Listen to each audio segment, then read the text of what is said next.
माँ की दुआ और किस्मत का पलटना। उस छोटी सी बस्ती में जहां शाम ढलते ही सन्नाटा छा जाता था, वहीं एक कच्चे से मकान में आमिना बीबी अपनी सादगी भरी जिंदगी गुजार रही थी। शौहर का साया बरसों पहले उठ चुका था। दुनिया में अगर कोई सहारा था तो बस उनका बेटा राशिद, मगर वही बेटा उनकी आंखों की ठंडक बनने के बजाय दिल का बोझ बन गया था। राशिद जवानी की दहलीज पर कदम रखते ही गलत सोहबत, नाफरमानी और गुनाह के रास्ते पर चल पड़ा। माँ समझाती, नसीहत करती, रूती, मगर बेटे के दिल पर जैसे पर्दा पड़ा हुआ था।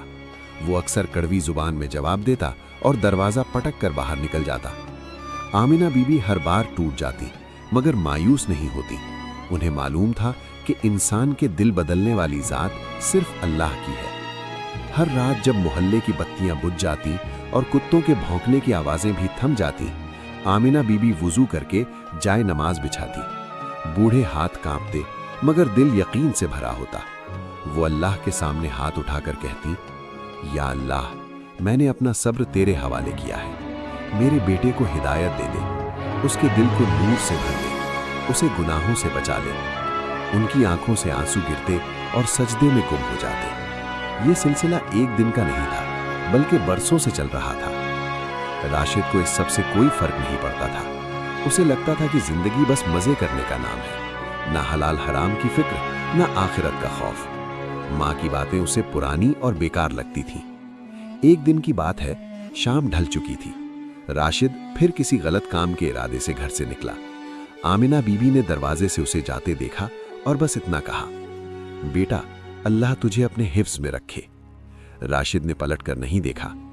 रास्ते में सुनसान गली से गुजरते हुए उसने देखा कि एक बुजुर्ग जमीन पर गिरे हुए हैं। चेहरा पीला, सांस मुश्किल से चल रही थी।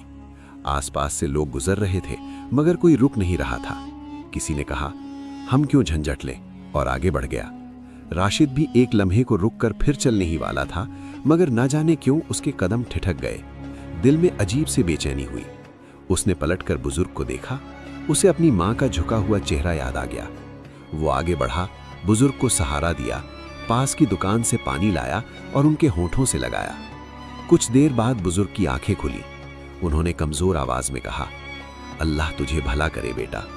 फिर उन्होंने गौर से राशिद को देखा और कहा,